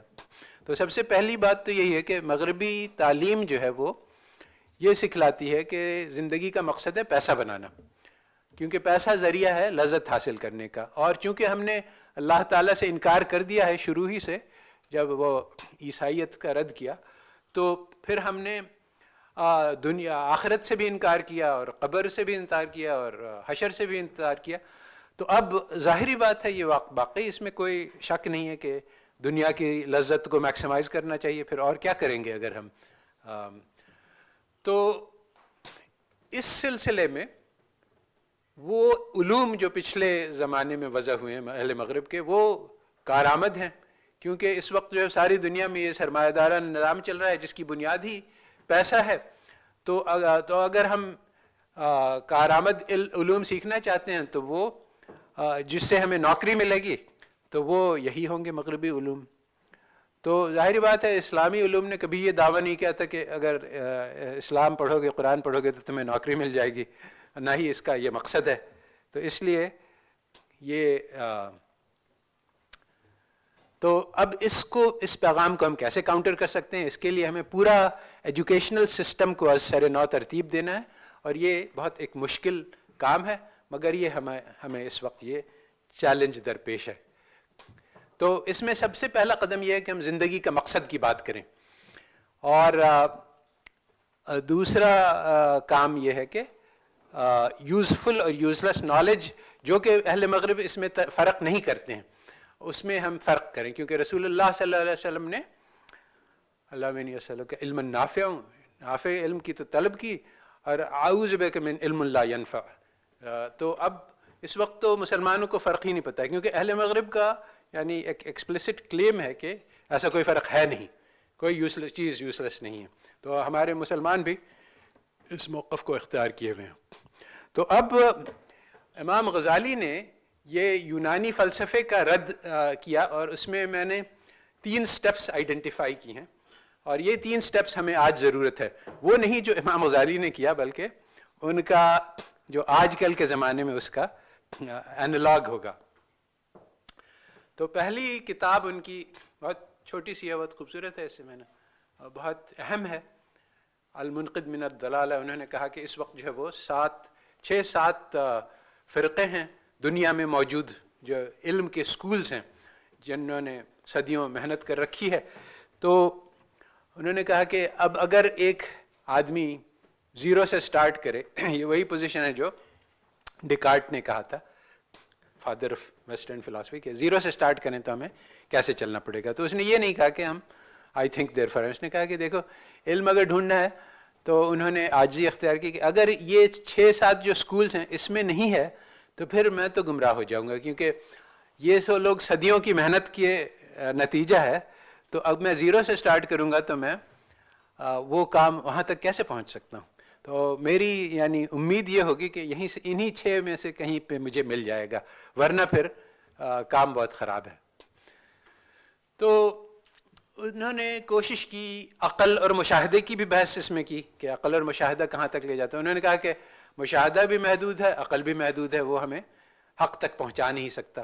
پھر وہ کہتے ہیں کہ میں بالکل ہی نا امیدی اور مایوسی میں گر گیا، حتیٰ کہ میری زبان بھی بند ہو گئی کہ کچھ میں یعنی بہت عرصے تک اس زمانے کے عاقلین میں سے شمار ہوتے تھے، اور فصاحت اور بلاغت کا ان کا بہت شہرہ تھا. تو میں نے یعنی کلاس میں کھڑا ہوا اور میری زبان سے کوئی لفظ ہی نہیں نکلا، کیونکہ کوئی بھی ایسی چیز نہیں تھی جس کو میں دعوے کے ساتھ کہہ سکتا کہ یہ حق ہے. تو چند دن میرے اوپر یہ بیماری طائر رہی ہے جس میں یہ نہیں کہہ سکتا کہ میں مسلمان تھا کہ نہیں تھا، یعنی کچھ بھی. اپنے بارے میں نہیں کہہ سکتے. پھر اللہ تعالیٰ نے رحم کیا اور میرے دل پہ ایک نور نازل کیا جس کی وجہ سے یہ اندھیرے چھٹ گئے, اور پھر سے مجھے یہ سمجھ میں آیا کہ دیوار دیوار ہے اور چھت چھت ہے, اور وہ جو واضح چیزیں ہیں وہ واضح ہوں گی. تو اصل چیز یہ ہے کہ علم جو ہے وہ ایک نور ہے جو اللہ تعالیٰ دلوں میں ڈالتے ہیں. تو یہ بات کو سمجھنا جو ہے وہ بنیاد ہے سارے علوم کی. تو اب ہمیں جو تعلیم کو ری آرگنائز کرنا ہے جس بنیاد پہ, تو سب سے پہلا ہے ہمیں, یعنی ہمارے ہاں اصل میں چونکہ ہمارے علماء جو ہیں وہ ماڈرنٹی سے تو ان کو پالا ہی نہیں پڑا ہے, تو وہ ان مسائل کو نہیں سمجھتے ہیں جو ہمارے نوجوانوں کو پیش آ رہے ہیں. تو وہ کہتے ہیں کہ بھئی ہر انسان تو اللہ تعالیٰ کو پہچانتا ہی ہے, وہ صرف اگر وہ, یعنی یہ کہ انکار ہو سکتا ہے اللہ تعالیٰ سے, یہ بڑا مشکل ہے ان کو سمجھنا, کیونکہ یہ کیفیت پہ ہوتا ہے, کیفیت سے پتہ چلتا ہے. تو اب ہمیں اپنے جو نوجوان ہیں ان کے لیے جو طریقہ تعلیم وضع کرنا ہے اس میں ہمیں اس کو فیس کرنا ہے جو مسئلے ان کے پیش آ رہے ہیں. اور سب سے بڑا مسئلہ, بنیادی مسئلہ یہی ہے کہ اللہ تعالیٰ کا تو وجود ہے ہی نہیں, دنیا بس ایک چاند سے وجود میں آ گئی. اگر دنیا چاند سے میں تو انسان بھی ایک چاند سے, تو انسان ایک جانور ہی ہے. تو جانور کی زندگی کا تو کوئی مقصد نہیں ہوتا, ہماری زندگی بے مقصد ہے. یہ معاشرہ جو ہے یہ ایک جنگل ہے جس میں صرف کمپٹیشن چلتا ہے, اور ایک ہی اصول ہے جو اہل مغرب نے کہا ہے کہ وہ ہے سروائیول آف دا فٹسٹ, جس کی لاٹھی اس کی بھینس. دس از دا پرنسپل. جو جھوٹ بولو, چوری کرو, جو کرو, جو مرضی آئے کرو, ظلم کرو, تشدد کرو, کوئی روکنے والا نہیں, کوئی دیکھنے والا نہیں. اگر تم کامیاب ہو, تم جیت گئے, تم زندہ رہے, وہ مر گیا, تو بس یہی صحیح طریقہ. تو اس کے برعکس جو اسلامی نظریہ ہے کہ اللہ تعالیٰ کا وجود ہے, تو پھر اللہ تعالیٰ نے کائنات کو پیدا کیا, انسان جو ہے وہ اشرف المخلوقات ہے, انسان کے اندر یہ پوٹینشل ہے کہ وہ لقد خلقنا الانسان فی احسن تقویم ثم رددناہ اسفل سافلین, کہ وہ فرشتوں سے آگے بڑھ سکتا ہے, جانوروں سے بدتر ہو سکتا ہے. تو اب زندگی کا مقصد یہ ہے کہ ہمارے اندر جو چھپا ہوا یہ پوٹینشل ہے, جس استعداد ہے, صلاحیت ہے, جس کے ذریعے سے ہم فرشتوں سے بھی آگے بڑھ سکتے ہیں, اس کو کس طرح سے اس کی پرورش کی جائے, اس کو بڑھایا جائے. یہ جو مغربی علوم ہے اس میں اس کی جو آپ یونیورسٹی ایجوکیشن, اس میں کوئی بھنک ہی نہیں ملتی, کیونکہ وہ انسان اور اس کی تربیت پہ کوئی جاتے ہی نہیں ہیں. تو اب اللہ تعالیٰ پہ ایمان کیسے پیدا کیا جائے اپنے طلباء میں, تو اس کے لیے پرانے زمانے میں علم الکلام اس میں بہت پاورفل آرگیومنٹس بنائے گئے تھے جو آج بھی مؤثر ہے, مگر نئے آرگیومنٹس بھی آ گئے ہیں اور نئے کاؤنٹر آرگیومنٹس بھی آ گئے ہیں, نئے جو ان لوگ نے, جو ایتھیسٹ نے ایجاد کیے ہیں اللہ تعالیٰ کے خلاف. تو ہمیں دیکھنا پڑے گا, اس کو کاؤنٹر کرنا پڑے گا. مگر اس وقت جو ہے وہ جو state of the art arguments چل رہے ہیں دنیا میں, وہ مسلمانوں میں معروف ہیں, غیر معروف ہیں. تو اس میں کئی سارے آرگیومنٹس ہیں جس کی میں نے ایک فہرست بنا دی ہے, مگر اس وقت, مگر جو اصل بات ہے امام غزالی نے کہی کہ عقلی دلائل جو ہیں وہ اچھے ہیں, ان سے وہ نہیں ہے, وہ راستہ ہے جس پہ چل کے انسان پہنچتا ہے دروازے تک. مگر جو ایمان ہے وہ دل کی ایک کیفیت کا نام ہے, وہ عقل کے ذریعے سے حاصل نہیں کی جا سکتی. ہاں ہم خواہش تک پہنچ سکتے ہیں, اس کے بعد پھر صوفیاء کے پاس راستے ہیں دل کے, اور بھی بہت سارے طریقے ہیں جو ہمارے انٹلیکچوئل ٹریڈیشن میں آئے ہیں کہ کیسے انسان کے دل پہ اثر ہوتا ہے. اس وقت اس سے بحث کرنی مقصود نہیں ہے, مگر تو پہلا قدم یہی ہے کہ ایمان کو مضبوط کیا جائے, اور یہ اہل التبلیغ و دعویٰ کا کام ہے, مگر وہ واحد طریقہ نہیں, اور بھی بہت سے طریقے ہیں. دوسرا قدم جو امام غزالی نے کتاب لکھی وہ تحافت الفلاسفہ ہے, اور اس میں انہوں نے جو مغربی علوم ہیں ان کے اپنے میدان میں جا کے, پہلے انہوں نے ایک کتاب لکھی مغربی علوم جس میں انہوں نے, یعنی یونانی علوم کے بارے میں, جس میں انہوں نے سارے ان کے فلسفوں کا تجزیہ کیا, اور کچھ نہیں, تنقید نہیں تھی, صرف انالیسس تھی. پھر انہوں نے اس کا تحافت لکھا کہ اب یہ لوگ یہ کہتے ہیں اور یہ اس وجہ سے غلط ہے. تو اس وقت ہمیں ان کے علوم کو کہ پراخچے بکھیر دینے ہیں، اور یہ ممکن ہے، صرف کانفیڈنس کی کمی ہے. خیرہ نہ کر سکا مجھے جلوہ دانش فرنگ، سرما ہے میری آنکھ کا خاک مدینہ و نجف. تو اس میں میرے 2-3 مضامین ہیں جس میں میں نے بتلایا ہے کہ کیوں یہ مغربی علوم سوشل سائنسز سارے کے سارے گمراہی پہ مبنی ہیں. اور بہت سارے اور بھی لوگ اس طرح اللہ تعالیٰ نے یہ ہدایت کی روشنی پھیلائی ہوئی ہے، بہت سارے لوگ الگ الگ کام کر رہے ہیں. ان ایفرٹس کو جوڑنے کی ضرورت ہے، اور ان کو جوڑ کے پھر ایک ہمارے پاس نصاب آئے گا یونیورسٹی کے لیے جس کی ہمیں اس وقت ضرورت ہے. تو تیسری اسٹیپ جو ہے وہ اب ان کا ابطال کرنے کے بعد ہمیں احیاء علوم الدین کرنا ہوگا کہ سارے کے سارے جو پوری کی پوری انسانی علوم کو جس طرح سے اہل مغرب نے اس کو الحاد کی بنیاد پہ وضع کیا تھا پوری انسانی علوم کی عمارت، اب ہمیں اس کو پھر سے منہدم کر کے پھر سے نئی بنیادوں پر انسانی علوم کی عبارت کو کھڑا کرنا ہوگا. اس میں ایک آرٹیکل جو مضمون ہے جو میں نے ریسنٹلی اپنے ٹیچرز کو اخوت یونیورسٹی میں کہا کہ دیکھو بھئی ہم لوگ اب چونکہ ہم نے مغربی طریقے سے سیکھا ہے تو ہم یہ سمجھتے ہیں کہ ہم ملازم ہیں یونیورسٹی کے، ہمیں تنخواہ ملتی ہے، اس کے عوض جو ہے ہم کلاس میں جا کے اسٹوڈنٹ کو ایک سبجیکٹ پڑھا دیتے ہیں. تو اس کا کوئی تعلق نہیں ہے اسلامی طریقہ تعلیم سے. اسلام میں تو جو ٹیچر ہوتا ہے وہ مربی ہوتا ہے، مرشد ہوتا ہے. ہم لائف کوچ ہوتے ہیں. اب اسٹوڈنٹس ہمارے پاس آئے ہیں، بیٹھے ہیں، تو ہم ان کو کہیں کہ بھائی تمہارا میرا تعلق صرف کلاس کا ہے اور میں تمہیں صرف میتھمیٹکس پڑھاؤں گا اور تمہارے سے میرا کوئی واسطہ نہیں. یہ تو بہت ہی ایک غلط واقعہ ہے. تو ہم اگر ان کے مربی اور مرشد بننا چاہتے ہیں تو اس کے لیے ہمارا پورا سٹائل آف ٹیچنگ، تھنکنگ، ہر چیز بدلنی ہوگی. تو وہ کیسے کرتے ہیں اس کے بارے میں میں نے کچھ لکھا ہے اس میں. تو بس یہ تقریباً آخری سلائیڈ ہے کہ ہمارا جو وجہ ہے آج کے جو جڑ ہے اس میں ہم نے اللہ تعالیٰ پہ توکل نہیں کیا کہ اللہ تعالیٰ نے جو پیغام ہمارے دیا ہے وہ ہمارے لیے کافی ہے. اللہ تعالیٰ کا الیوم اکملت لکم دینکم، تو یہ جو اکمل ہے اس کے انگریزی میں 2 لفظ استعمال ہوتے ہیں. ایک کمپلیٹ، کوئی اس میں کمی نہیں، نقص نہیں، ہمیں اس میں کوئی چیز چھوڑی نہیں ہے اللہ نے، اور پرفیکٹ، اس میں کوئی نقص نہیں ہے. تو ہم نے اس کو فَمَن يَتَوَكَّلِ اللَّهُ فَهُوَ حَسْبُهُ، اللہ تعالیٰ پہ بھروسہ کریں گے تو وہ ہمارے لیے کافی ہو جائیں گے. بھروسہ نہیں کریں گے تو پھر ظاہری بات ہے. اور اس وقت ہم نے بھروسہ چھوڑ دیا ہے.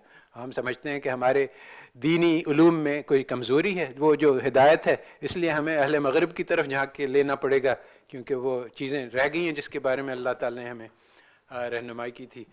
تو اب ہمارے جو سامنے جو چیلنج ہے وہ یہ ہے کہ سارے علوم کو پھر سے وضع کرنا ہے. یہ ہم انگیج رہے تھے ہماری اس دنیا میں 1857 تک ہم برابر چل رہے تھے. یہ جو ڈالرمپل ہے اس نے کہا کہ یہاں کے جو بچہ ہے اس کو جو علم پڑھائے جاتے ہیں وہ ہم اپنے شہزادوں کو پڑھاتے ہیں. تو اس وقت تو ہم برابر چل رہے تھے. پھر ہم نے مختلف وجوہات، تاریخی وجوہات کی بنا پر ہم نے ہمارے مدرسوں میں ایسٹرانومی، میتھمیٹکس اور کیمسٹری اور ساری چیزیں پڑھائی جاتی تھیں، مگر وہ ہم نے چھوڑ دیا اور ہم نے قرآن اور حدیث تک محدود کر دیا. اور اس کی وجہ سے بہت بڑا نقصان ہوا کیونکہ آج کی زمانے میں جو ہو رہا ہے وہ پہلے نہیں ہوا تھا. اب مثلاً اگر ہمیں منی کے بارے میں فتویٰ دینے ہیں تو ہمارے جو میں نے 2 کتابیں دیکھی ہیں علماء کی، تو وہ موجودہ زمانے میں منی جو ہے وہ کنٹینیوسلی ایوالو کر رہی ہے، یعنی کہ سسٹم بدلتا جا رہا ہے. ورلڈ وار 1 تک گولڈ سٹینڈرڈ چلا تھا، اس کے بعد ورلڈ وار 1 اور 2 کے بیچ میں یہ ڈراپ ہو گیا. ورلڈ وار 2 میں بریٹن ووڈ سسٹم آیا اور اس کے بعد پھر نکسن شاک 1971 میں ڈالر گولڈ لنکیج ڈراپ ہو گیا. اس کے بعد 1990s میں مزید ایولیوشن ہوا، شیڈو بینکنگ آئی.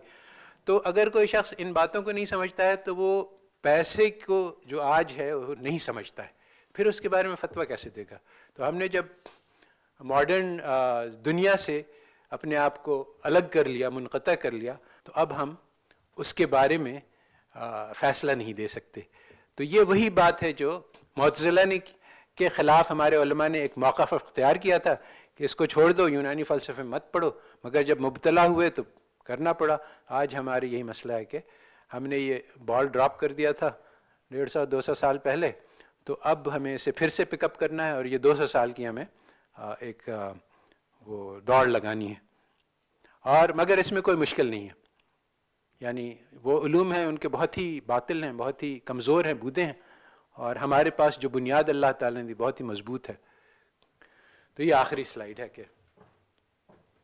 کہ محمد سے وفاتو نے تو ہم تیرے ہیں, یہ جہاں چیز ہے کہ اللہ قلم تیرے ہیں. اللہ تعالیٰ میں توفیق دے کے جو امت کے سامنے درپیش مسائل ہیں ان کو ہم حل کرنے میں استعمال ہو سکیں. سبحان ربک رب العزت عما یصفون وسلام علی المرسلین والحمد للہ رب العالمین.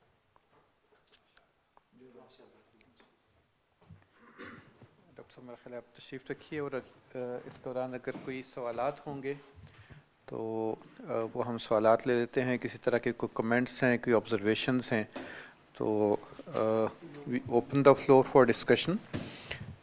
ہمارے ساتھ یہاں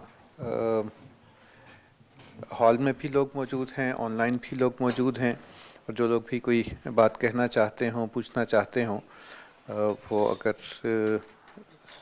جی سردار خالد صاحب نے سب سے پہلے جی بٹن دبا دیجیے. السلام علیکم. وعلیکم السلام. Thank you for such a nice presentation. ایک سوال جو ذہن میں آیا وہ یہ کہ آپ نے امت کی بات کی 2-3 سلائیڈز میں, اس میں میرے ذہن میں جو سوال یہ آیا کہ قرآن کسی نہ کسی صورت میں تو ہمارے پاس ہے, کسی نہ کسی شکل میں تو ہے. بے شک قرآن ہے. تو اس وقت آپ کے خیال سے امت ایز اے ہول, میں پاکستان کی بات نہیں کر رہا, امت ایز اے ہول دنیا میں ان کی اسٹرینتھس کیا ہیں؟ ہاں الحمدللہ بہت سارے لوگ ہیں جو انفرادی طور پہ قرآن اور ہمارا پورا انٹلیکچوئل ہیریٹیج ہے اس میں, یعنی بہت ساری چیزیں ہیں, اس کو استعمال کریں. میں نے اس کا حوالہ دیا. میرے خیال میں جو سب سے زیادہ مربوط محنت ہو رہی ہے وہ رجب شنترک کر رہا ہے. اس نے یعنی اپنے علوم اور اپنی میراث پہ جو انٹلیکچوئل ہے وہ اس کی بنیاد پہ وہ نئے طریقے سے اس نے تجزیہ کر رہا ہے, اور اس میں کافی سارے اس کا کام ہے. اور بھی بہت سے لوگ ہیں جو انفرادی طور پہ کام ہیں, مگر یہ اجتماعی طور پہ امت کو یہ احساس نہیں ہوا ہے کہ یہ بھی کوئی کام ہے کرنے کا, اور اس لیے ایک اجتماعی ایفرٹ نہیں ہو رہی ہے ابھی, مگر انفرادی طور پہ بہت سارے لوگ کر رہے ہیں. تو اور اسٹرینتھس یہی ہیں ہماری, یعنی اسلام تو علم الانسان ما لم یعلم, وہی علم ہے, اور اسی علم کی بنیاد پہ جو کام ہوگا اس میں برکت ہوگی. کون؟ ہاں رجب شنترک. ہاں مسلم ہے, رجب نام ہے بھائی, وہ ٹرکش. یہ مائک آن کر لیں تاکہ سب لوگ جو آن لائن ہیں وہ بھی سن لیں. مجھے یہ پوچھنا تھا, یہ جو ہے غزالی پروجیکٹ ہے یہ کس کا ہے؟ نام تو میں نے دیا ہے مگر بہت سے لوگ کام کر رہے ہیں اس پہ اور اسی طرز پہ. تو چنانچہ کہاں پہ ایگزیکیوٹ ہو رہا ہے اس کے یعنی چیپٹر ہے ایک انڈونیشیا میں. اگر آپ فارمل آرگنائزیشن کی بات کر رہے ہیں, وہ بہت سارے لوگ انفرادی طور پہ اس کوشش میں انگیج ہیں without calling it the Ghazali project. یعنی مسئلہ تو میں نے بتلا دیا کہ اسلامی علوم کی بنیاد پر مغربی علوم کو یعنی کو رد کرنا اور نئے سرے سے علم کو وضع کرنا. نہیں سر, یہ کوئی باقاعدہ پروجیکٹ ہے یا ابھی صرف یہ امیجنری پروجیکٹ ہے؟ مطلب مجھے یہ کلیئرٹی نہیں ہے. لائک یہ باقاعدہ ایگزیکیوٹ ہو رہا ہے یا پھر اس کو ابھی صرف سوچا گیا ہے اور اس پہ کام کرنے کو کہا جا رہا ہے؟ لائک یہ پتہ نہیں میں کس طرح سے سوال کو فریز کروں, لیکن نہیں صحیح ہے, یعنی آپ صحیح کہہ رہے ہیں. کوئی کارپوریشن نہیں ہے جس نے رجسٹر کیا ہے اپنے آپ کو پاکستانی اسٹیٹ لا میں جس کا نام غزالی پروجیکٹ ہے, بلکہ یہ ایک خیال ہے جو بہت سارے مسلمانوں کو ہے کہ ہم لوگوں کو اس طرح سے کام کرنا چاہیے. اس میں سے کچھ لوگ ہیں جو اس نام کو بھی جانتے ہیں اور کچھ ادارے بھی ہیں جو اس طرح سے کام کر رہے ہیں, اور باقی جو لوگ ہیں بہت سے لوگ ہیں جو کام کر رہے ہیں مگر نام نہیں پارٹ بن سکتے ہیں. ہاں بالکل. جی ہاں, حامد حسن صاحب سوال سر آپ پوچھ لیجیے. ضرور. سر مائک آپ کا میوٹ ہے. جی السلام علیکم. وعلیکم السلام. سب سے پہلے تو میں اسد زمان صاحب کو ہدیہ تبریک پیش کرتا ہوں. ایک بہت ہی عالمانہ اور تحقیق سے کیا ہوا انہوں نے ایک تصور پیش کیا اور ایک اس کے لیے پریزنٹیشن دی, اور یہ واقعی لائق تحسین ہے کہ اس قسم کا کام ہو رہا ہے. تو اس پہ ان کو مبارکباد پیش کرتا ہوں. دوسری چیز یہ ہے کہ میرے اپنے کچھ معروضات ہیں اس سلسلے میں, کچھ آبزرویشنز ہیں اور اس سے سوالات بھی نکلتے ہیں. تو میں اگر عرض کروں تو اس میں ایک بات تو یہ ہے کہ جب ہمیں معلوم ہے کہ قرآن میں ہر علم کا ایک ماخذ موجود ہے اور ہم اس سے استفادہ کرتے رہے ہیں, ہمارے اسلاف کرتے رہے ہیں, اور انہوں نے ان علوم سے ساری دنیا کو متاثر کیا اور دنیا نے اس کو اڈاپٹ کیا اور مغرب نے بھی اڈاپٹ کیا, اور پھر ان علوم کو بام عروج پہ پہنچا دیا آج کے زمانے تک. لیکن جہاں تک کہ معاشیات کا سوال ہے, اگرچہ قرآن ہمیں اس کے بھی کانسیپٹ دیتا ہے, لیکن ہمارے جو حکمران رہے اس زمانے میں جب باقی علوم ڈیولپ ہو رہے تھے, تو انہوں نے معیشت کے بارے میں کیوں کوئی ماڈل نہیں دیا, اور کیوں انہوں نے کوئی ایسی کتاب نہیں پیش کی کہ جس کو وہ بنیاد بناتا مغرب اور آگے بڑھاتا. تو یہ ایک سوال ہے, اور میں یہ سمجھتا ہوں کہ اس کا پارشلی تو جواب یہ ہے کہ وہ حکمران جو تھے وہ مطلق العنان حکمران تھے, اور وہ جو قرآنی کانسیپٹ ہے جو سورہ رحمان میں بھی بیان کیا گیا ہے کہ ہم نے عدل پہ یعنی میزان پہ قائم کیا ہے سارا نظام دنیا کا اور کائنات کا, اور کبھی اس کو وائلیٹ نہ کرنا. تو وہ تو اس کو وائلیٹ کرتے تھے اس نظام کو, چونکہ مطلق العنانی اٹ سیلف جو ہے وہ ایک وائلیشن ہے عدل کے اور وزن کے نظام کی. تو لہٰذا معیشت پر انہوں نے توجہ نہیں دی, چونکہ معیشت تو معاشی جو نظریہ ہے قرآن کا وہ تو ہمیں یہ سکھاتا ہے کہ تمہارے پاس جو بھی وسائل ہوں جو تمہاری ضرورت سے زیادہ ہوں وہ تم دوسرے لوگوں کو دے دو, چونکہ یہ تمہیں اس لیے دیے گئے ہیں کہ تم دوسروں کے ساتھ شیئر کرو اور اپنی ضرورت کے مطابق رکھو اور باقی سب کچھ دے دو. تو وہ دینے کا کانسیپٹ نہیں تھا ان حکمرانوں کے ذہن میں, اور نہ انہوں نے اس علم کو کوئی توجہ دی, اور نہ ہی اس پہ کوئی کتابیں لکھی گئیں, اور نہ ہی اس کا کوئی ماڈل پیش کیا گیا. تو اب سوال یہ پیدا ہوتا ہے کہ آج کل کے زمانے میں اگر ہم یہی پالیسی اختیار کرتے ہیں اور ہم کہتے ہیں کہ مغربی علوم تو بالکل بیکار ہیں اور ہمارے لیے وہ ہمیں گمراہ کرتے ہیں, لہذا ہم ان کو ترک کر کے تو واپس پھر بالکل بنیادی چیزوں تک جائیں گے اور وہاں سے آگے چلیں گے, تو شاید مشکل ہو جائے گی. تو میں سمجھتا ہوں کہ ہمیں مغربی علوم میں جو چیزیں یوزفل ہیں, جو صحیح لگتی ہیں, وہ ہم اڈاپٹ کر لیں, اور جو صحیح نہیں لگتی, جو ہمارے قرآنی تصور سے ٹکراتی ہیں, ان کو ہم ریجیکٹ کر دیں. اور اس سلسلے میں معیشت کے بارے میں ہمیں ایک ماڈل ڈیولپ کرنا پڑے گا جو قطعی مختلف ہو موجودہ مغربی ماڈل سے. میں سمجھتا ہوں کہ ہسٹری میں ایک ہی شخص گزرا ہے جس نے اس ماڈل کو بدلنے کی کوشش کی, وہ تھا کارل مارکس. لیکن کیونکہ قرآن یہ کہتا ہے کہ ہم نے ہر چیز کو وزن پہ قائم کیا ہے, عدل پہ قائم کیا ہے, تو وہ ایک ایکسٹریم سے نکل کر دوسرے ایکسٹریم پہ چلا گیا. نتیجہ یہ ہوا کہ یہ دونوں ایکسٹریمز جو ہیں انسانی فطرت کے خلاف ہیں. اس لیے لیکن وہ زیادہ خلاف تھا, جو اشتراکی نظام تھا وہ انسانی فطرت سے زیادہ دور تھا, کیونکہ انسان بہرحال ملکیت پسند کرتا ہے. تو لہٰذا وہ فیل ہو گیا. جب وہ فیل ہو گیا تو اب اس وقت ساری دنیا پہ حاوی ہے سرمایہ دارانہ نظام, اور یہ ہمارے مسائل کا حل نہیں ہے. لہٰذا ہمیں اس سے باہر نکل کے کوئی ایک نیا کانسیپٹ معیشت کا پیش کرنا پڑے گا, اور اس کا ایک ماڈل بھی دینا پڑے گا دنیا کو جس کو وہ دیکھ کر اڈاپٹ کر سکے. بہت شکریہ.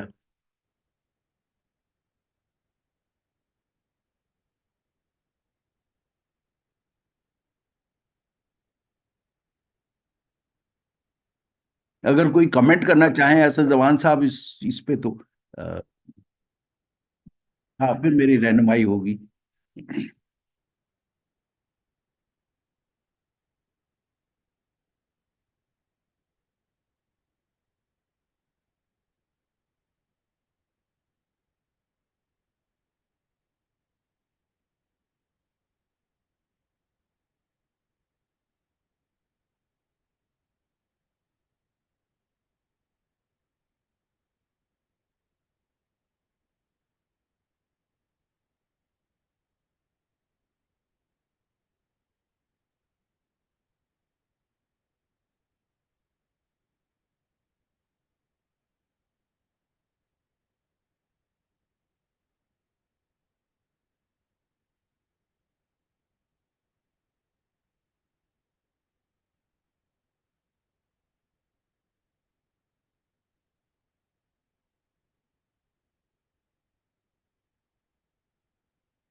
جسٹیفائی کرنے کے لیے، جیسے آج وہ ایگزیکٹلی یہی بات کہ یہ جو فلسطینی ہیں یہ تو جانور ہیں، اس لائق نہیں ہے کہ وہ انسانوں کی طرح سے ان کے ساتھ سلوک کیا جائے، چنانچہ ان کے ساتھ اسی طرح سے انہوں نے وہ بنائے کچھ بہت بہانے بنائے کہ ہم لوگ کو حق ہے کہ ہم باقی دنیا میں جا کے لوٹ مار غارت مچائیں، اور اس میں سے ایک یہ بھی بات تھی کہ ساری دنیا میں صرف مطلق العنان حکمران تھے، اور جن تاریخ دانوں نے اس کا تجزیہ کیا انہوں نے کہا ایسی کوئی بات نہیں تھی، بلکہ ساری دنیا میں عام طور پہ بہت اچھے حکمران تھے، اور اور مسلمانوں میں بھی یہ مطلق العنانی کی کوئی بات نہیں ہے، بلکہ دراصل اسلامک سوسائٹیز میں بادشاہ کا اتنا پاور نہیں ہوتا تھا، کافی زیادہ ڈی سینٹرلائزڈ حکومت ہوتی تھی، لوکل لوگ جو ہیں وہ کافی اپنے طور پہ اپنے کام کر سکتے تھے۔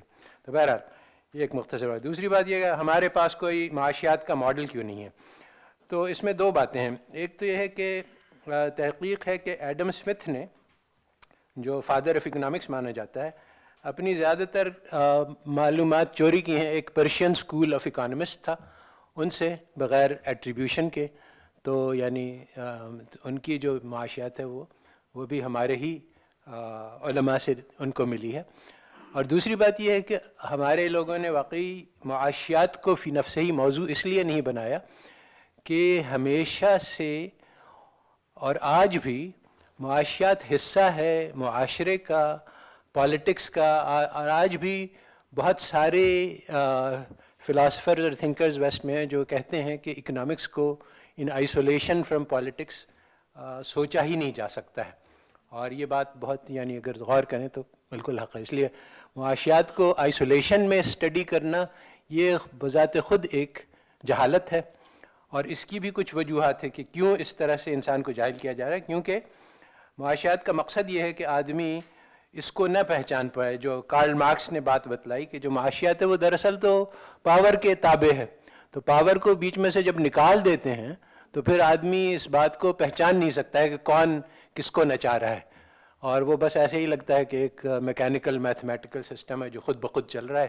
اس کو کوئی کٹھ پتلی چلانے والا ہے نہیں۔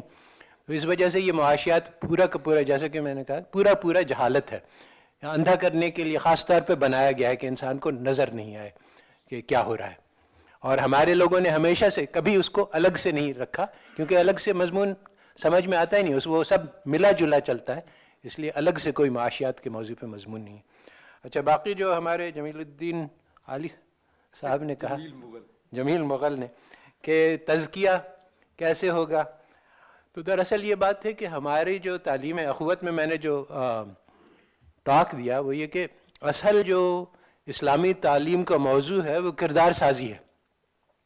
ہمیں طلباء کی کردار سازی کرنی ہے، اس میں ایک ایلیمنٹ تزکیہ بھی ہے، اور بھی بہت ساری چیزیں ہیں، تو یہ ہمیں بنیاد بنانا پڑے گا، اور یہ ہمارے پاس ایک 1000 سالہ ٹریڈیشن ہے جس میں یہ ساری چیزیں ہوتی تھیں، مگر ہم لوگ اس کو بھول کے اب مغرب کی نقل کر رہے ہیں، تو یہ بڑا مسئلہ ہے۔ اب ہم اپنے انٹلیکچوئل ٹریڈیشن کو جس طرح سے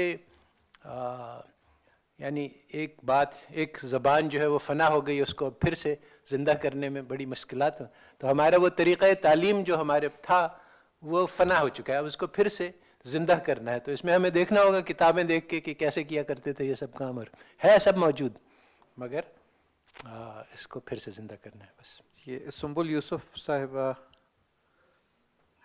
آن لائن ہے، اپنا جی، تعارف بھی کروا دیں اور سوال بھی کر لیجئے۔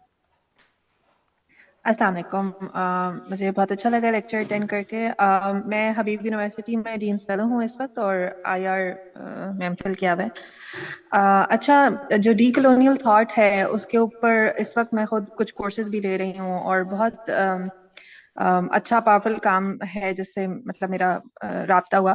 یعنی میں تو یہ سمجھتی ہوں کہ یعنی اس سے پہلے جو ہماری ٹریڈیشنل ٹیچنگ ہے وہ بہت کلونیل ٹیچنگ تھی، یونیورسٹی کی بھی، اور پولیٹیکل سائنس کی ہو، سوشل سائنس کی ہو خاص طور پہ، اور بھلے سائنسز کی ہو، تو اس طرف میری توجہ صرف یہاں پہ آ کر ہوئی۔ لیکن میں نے یہ محسوس کیا کہ ڈی کلونیل تھاٹ کے اوپر جو کام ہے وہ زیادہ لبرل اور طبقے کی طرف سے ہوا ہے. اب لبرل شاید ایک غلط لیبل ہوگا because liberal goes to perhaps libertarian but that's not the case. لیکن میرا خیال ہے کہ وہ لوگ جو اسلام کو as a point of return نہیں سمجھتے, تو اس کے اوپر میں تھوڑا سا یعنی کامنٹ بھی چاہتی ہوں. جن لوگوں کے ساتھ میرا ابھی سیکھنے کا معاملہ ہے وہ اگرچہ کہ اسلامک مسلمان ہیں, تو وہ کہیں گے کہ ہمیں حکمہ کی طرف جانا ہے, اور وہ تھوڑا صوفیزم کی طرف چلے جاتے ہیں کہ وزڈم کو آپ دیکھیں. دوسرا میرا کامنٹ بھی ہے اور کوشچن بھی کہ جو چیز جیسے جو سوالات بھی آ رہے تھے, یعنی فار ایگزامپل ایبسولوٹسٹ رولرز ہونے والی بات ہے, اکانومی کو دیکھنے والی بات ہے, تو میرا خیال ہے کہ ہمارا the very basis of knowledge is colonized, right? So to decolonize the epistemological, بہت اچھا طریقہ میرا خیال ہے سولوشن پہ بات کرنے سے پہلے اس ہسٹری کے اوپر بات کرنا ہے جو بیسیکلی ڈائسیکٹ کرتی ہے ان کی مطلب اس پوری فلاسفیکل جو بیسز ہے یورپ کی, جس کو ہم بہت او سے دیکھتے ہیں, ہمارے لوگ بڑی ریورنس سے دیکھتے ہیں, وہ اس وقت جا کے ٹوٹتی ہے. جیسے فار ایگزامپل اس وقت ہم محمود ممتانی کی کتاب میں پڑھ رہی ہوں اور اسٹوڈنٹس کے ساتھ ڈسکس کر رہی ہوں, تو کس طرح سے اس نے بتایا کہ پولیٹیکل اسٹیٹ جو ہے, نیشن اسٹیٹ جو ہے, اس کی کیا بنیادیں ہیں, وہ جینوسائیڈ میں ہے, وہ ایتھنک کلینزنگ میں ہے. ایڈم اسمتھ کا کام جو ہے it's very very much deeply rooted in colonialism, ethnic cleansing, اور وہ بالکل جیسے آپ نے کہا کہ اس نے ایک تو کو آپٹ کیا, اس کو بتانے کی زحمت نہیں کی کہ کہاں سے اس نے کام لیا. دوسرا اس نے کوئی political system economic system create نہیں کیا تھا, بلکہ جو capitalism that was based on colonisation. کیونکہ کافی لوگ سوال کرنا چاہ رہے ہیں, یہ کافی جیسے ڈیٹیل ہو گئی. جی سوری. اچھا, تو بس میں یہ کہنا دا پوائنٹ از کہ ہم جس پروجیکٹ کے اوپر کام کر رہے ہیں, جس پروجیکٹ میں ہمیں کام کرنا چاہیے, that should be historical aspect first and then moving on to solutions. یا آف کورس سولوشنز تو بہت اہم ہیں اور میں خود اس کی کھوج میں ہوں, لیکن کتنا کام ہے جو ہمیں اس کو ہم نے ہسٹوریکلی اس کے اوپر کیا کہ کالونائزرز نے کیا کیا کیا معاشروں کے ساتھ, جو کہ آف کورس آپ کے نالج میں ہوگا کہ ہم ایسے کورسز ڈیولپ کریں جو اسٹوڈنٹس کی بیسیکلی ایپسٹمالوجی کو ڈی کالونائز کریں. اور سب سے پہلی والا جو پوائنٹ اس کے اوپر میں یہ چاہوں گی کہ اس پہ آپ کا کامنٹ کیا ہے کہ جو آپ نے یقیناً اس کام کو دیکھا ہوگا, جیسے فار ایگزامپل جس کو پوسٹ کلونیل لینس کہا جاتا ہے, تو اس میں ریلیجن کا پارٹنر وہ ہے کافی. جی بہت شکریہ. 3 لوگ ہیں جو یہاں ہال میں سوال کرنا چاہ رہے ہیں, اور اس کے بعد چیٹ میں کچھ کویسچنس ہیں, اس کے اوپر ہم بات ختم کریں گے. میم آپ سوال کر دیجیے. السلام علیکم, میرا نام امبر ہے اور میں یہاں بیٹھک اسکول نیٹ ورک کی طرف سے آئی ہوں, ایز اے والنٹیئر کام کرتی ہوں. ڈاکٹر صاحب, میں آپ سے یہ پوچھنا چاہوں گی, آپ چونکہ اکنامکس کے آدمی ہیں, آپ یہ سمجھتے ہیں کہ ہمارا جو بیسکلی اس وقت تعلیمی نظام ہے وہ پولرائز ہو گیا ہے. یا تو ایک طرف تو وہ انگلش میڈیم اسکول ہیں جس میں LGS, بیکن ہاؤس وغیرہ ہیں جو بچوں سے 40,000 روپے فیس لے کے دے رہے ہیں, دوسری طرف سرکاری اسکول ہیں جن کا معیار ہم سب جانتے ہیں کہ جو بھی ہے صورتحال اٹس ایویڈنٹ. تو آپ کے خیال سے ہمیں کہاں سے شروع کرنا چاہیے کہ ہم ایک ایسا نظام مرتب کریں تعلیم کا جو پاکستان کو ان ڈارک ڈیپتھ سے نکالے جس میں اس وقت پاکستان ہے؟ کیونکہ ہم اب آپ کی بات سے اور ویسے بھی ہم یہ سمجھ چکے ہیں کہ ہمارے لیے نہ یہ ویسٹرن ایجوکیشن سوٹیبل ہے, اور جو اس وقت پاکستانی تعلیمی نظام ہے سرکاری اسکولوں میں وہ بھی قابل قبول نہیں ہے.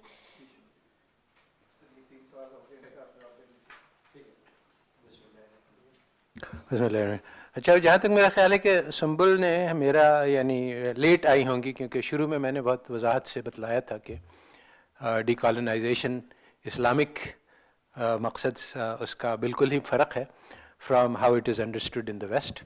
میں نے کہا تھا کہ basically decolonization means the ability to understand کہ then revelation is the supreme form of knowledge. تو یہ آبویسلی مغربی تصور میں آ ہی نہیں سکتا ہے.